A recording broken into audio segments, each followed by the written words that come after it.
but they're not tested to see what happens when the BTS doesn't speak the GSM protocol correctly. So obviously this isn't too great for security, and we're coming across an awful lot of really big juicy bugs in some really big juicy cell phones, just purely by getting it wrong with OpenBTS every now and again. So that's the active attacks, and Karsten's going to talk a little about the crypto passive attacks now. Yeah, before going into that though, let me skip back a couple slides and stress one point on this slide that gives a strong insight into the security level of GSM or their security philosophy. An Imzi catcher is extremely easy to set up and cheap as well. $1,500 is all you need in equipment. The only thing easier to set up an Imzi catcher in GSM would be to detect that you are on an Imzi catcher. There are very strong cues, changing lag, that's the location area code, silent messages being sent to you, a whole long list. If anybody is interested, I can share that with you. None of the phone manufacturers seem to care though. Not a single phone would have a tool that tells you when you're under attack, even though it would be so extremely simple to detect. In fact, it's getting worse. There's also not a single phone that we've seen that if we connect it to an Imzi catcher and negotiate plain text connectivity, there's not a single phone that we've encountered that will actually alert you to the fact that you're on a plain text network with no crypto. Right, so that's one of the cues, and that's actually the point that I wanted to stress too. That is one of the cues, the lack of encryption that everybody should be able to detect. The GSM standard says that a cell phone must show a padlock when there's encryption, or at least show an open padlock when there's no encryption. Most phones do that because the GSM standard also says that the SIM card, your network operator, the SIM card can deactivate this feature.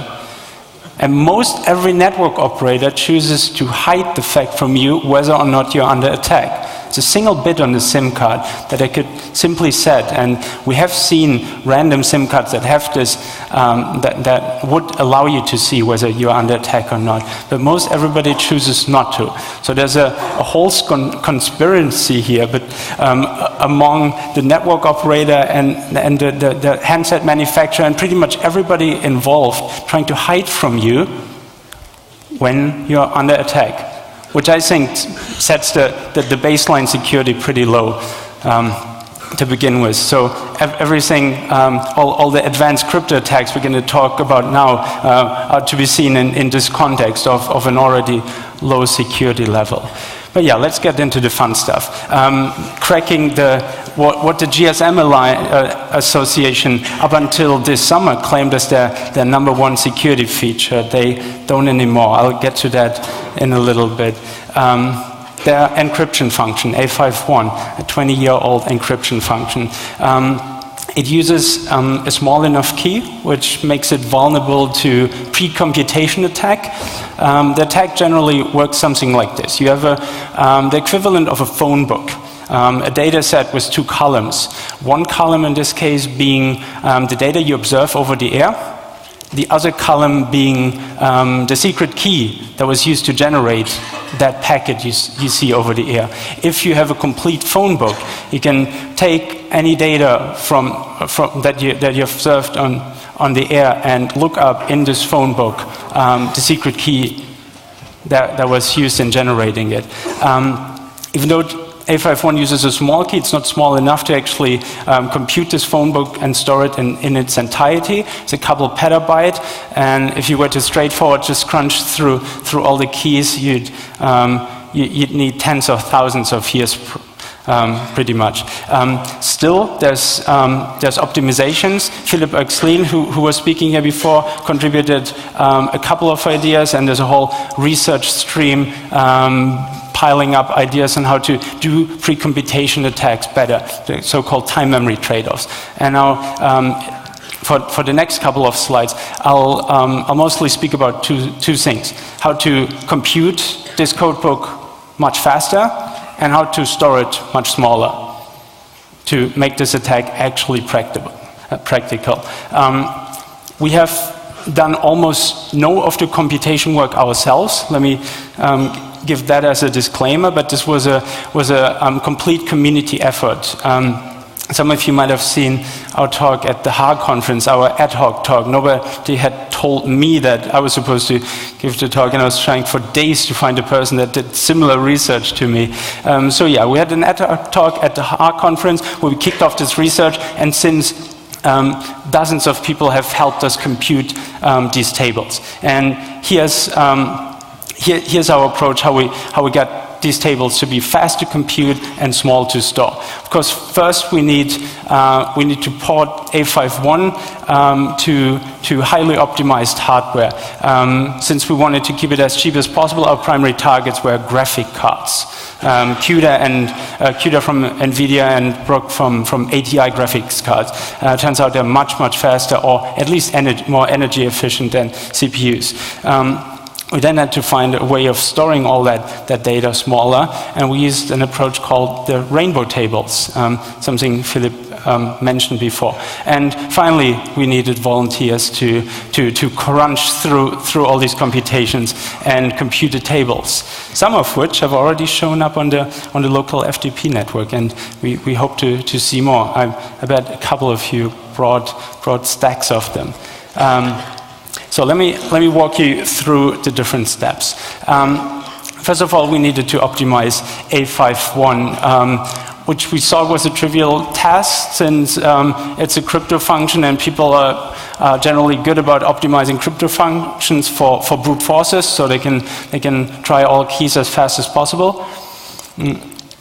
Which was pretty much our baseline, the fastest A51 we could find. We ported it to CUDA at first, the NVIDIA graphic card standard, to have it as parallelized as possible. We find something on the order of 400 CUDA cores on a single graphic card, meaning we can crunch through 400 computations at once, where on an Intel architecture, despite pipelining and everything, we had at most squeezed in a few dozens.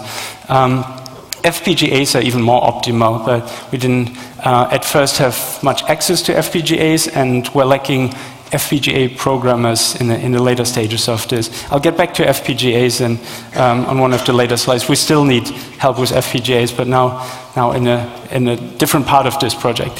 So once we had everything parallel, we wanted to create every single engine as fast as possible. And it turns out that in A51 you can compute 4 bits at a time, so you get a 4-bit speed up there, which we sort of finally created the highest performance A51 one could dream of, until we encountered bit slicing. Great technique. If you need to brute force anything, use bit slicing. The idea being that you apply the same operations on very many data streams at once. Something that comes from multimedia was introduced to Intel through MMX, and now in the SSE, the CUDAs of course do it too, since they compute large, vast quantities of data. So through bit slicing again, we had a factor 4 speed up, and I think we're pretty much at the max of our hardware now.